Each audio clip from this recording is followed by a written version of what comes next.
បាទអានេះសាប៊ូហ្វ្រាំងរបស់បាឡែនអូខេអញ្ចឹងខ្ញុំចែកម្លែកអានេះទៅតាមទ្រឹស្ដីទៅតាមមេរៀនណាអញ្ចឹងវីដេអូនេះខ្ញុំចែកម្លែកទៅអ្នកណាដែលអត់ដឹងទេ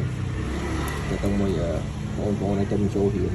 ខ្ញុំរៀនជឿណាណាអញ្ចឹងនៅលើសាប៊ូហ្នឹង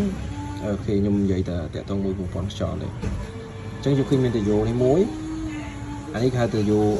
សម្រាប់ vacuum ណាតាយោហ្នឹងវាធ្វើការបើកតាយោនេះវាបដោតវាដោតទៅចូលនៅក្នុងកអែរបស់ម៉ាស៊ីនមានន័យថា intake ចូល intake របស់ម៉ាស៊ីនអញ្ចឹងពេលណាម៉ាស៊ីនបើក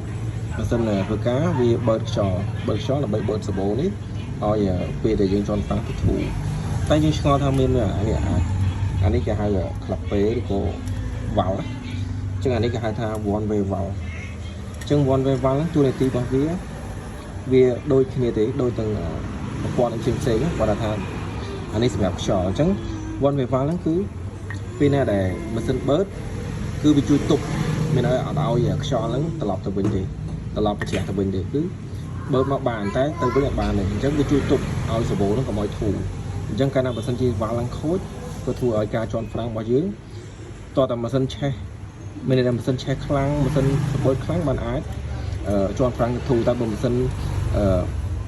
លក្ខណៈថាយើងគ្រាន់តែក្រងទីធម្មតាឬក៏វាលិចខ្យល់វាធ្វើឲ្យការបើករបស់យើងហ្នឹងបើកបានប៉ុន្តែទប់ធ្វើឲ្យបើកសាប៊ូនេះអត់ល្អទេបើកអត់បានណាអញ្ចឹងអានេះមិនមែនគេដាក់វ៉ាល់ហ្នឹងអត់ប្រយោជន៍ទេណាអាហ្នឹងហៅ one way valve គឺវីដេអូចែកម្លែកប៉ុណ្ណឹងហើយអានេះក៏អានេះដែរខ្ញុំចែកម្លែកទៅក្នុងមួយសាប៊ូប៉ុណ្ណឹងអរគុណច្រើន